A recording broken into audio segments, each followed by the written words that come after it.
Hello friends, आज हम करेंगे application regarding post of stenotypist. Let's begin. सबसे पहले आपने एड्रेस लिखना है और एड्रेस जो भी आपको गिवन होगा लेटर में आप उस अकॉर्डिंग लिख लेंगे। अदरवाइज़ आप अपनी ओर से भी लिख सकते हैं अगर लेटर या एप्लीकेशन में नहीं दिया हुआ तो। ठीक है, तो एड्रेस लिखना है राइट हैंड साइड में और फिर to the managing director United Bank of India Ludhiana. उसके बाद आपने सब्जेक्ट लिखना है, subject application for the post of stenotypist.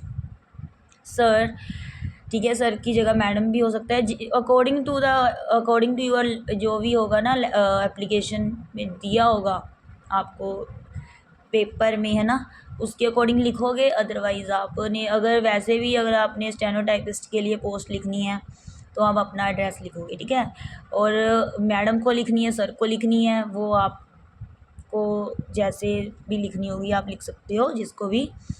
With reference to your advertisement in the Tribune dated March.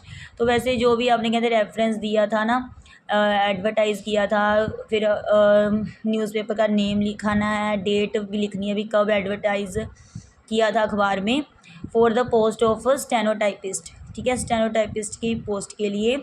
I able my self for this post, कि मैं अपने आप को एबल समझता हूँ इस पोस्ट के लिए।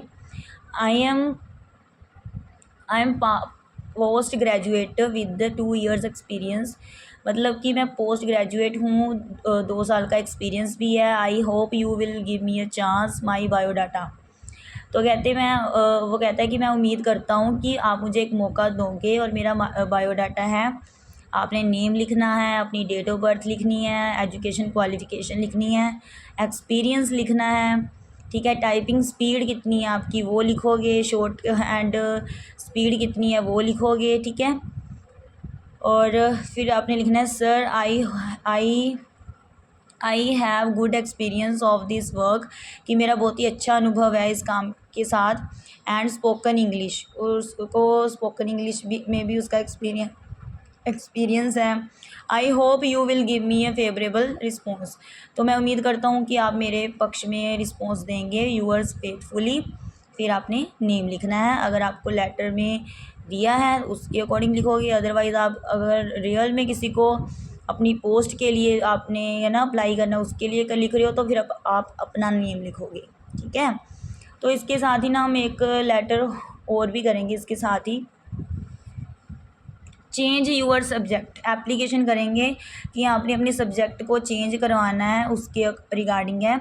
आई beg to state that I choose history and political science as my subject at the time of my admission. तो कहते हैं मैं बेनती करता हूँ कि मैंने ना चूज़ किया था हिस्ट्री को और पॉलिटिकल साइंस को जब एडमिशन के टाइम, है ना, जब दाखिला हो रहा था उस time. After studying these subject about some days I feel that they will not be of my use for me. तो कहते मैं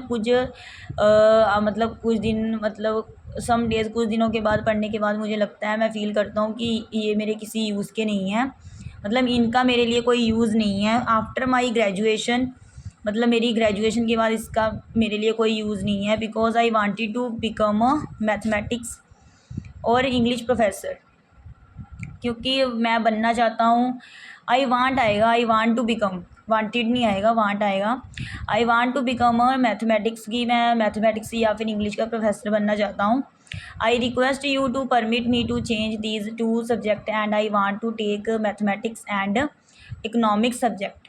तो कहते मैं विनती करता हूँ कि आप मुझे इजाज़त दो चेंज करने की ये 2 सब्जेक्ट, और मैं लेना चाहता हूँ सब्जेक्ट मैथ और इकोनॉमिक्स। दीज सब्जेक्ट्स में help me to achieve my aim after leaving the college. तो ये जो सब्जेक्ट हैं मेरी हेल्प करेंगे मेरे उद्देश्य को पूरा करने में, प्राप्त करने में, जब मैं कॉलेज छोड़ दूँगा। I have already talked to the subject teacher and they have no objection to my changing the subject. तो कहते मैं पहले ही बात कर चुका हूँ सब्जेक्ट टीचर के साथ और उन्हें कोई भी ऑब्जेक्शन नहीं है सब्जेक्ट को चेंज करने में। थैंकिंग यू, यूअर्स ओबीडेंटली, फिर आप नेम लिखोगे। ठीक है, थैंक्स।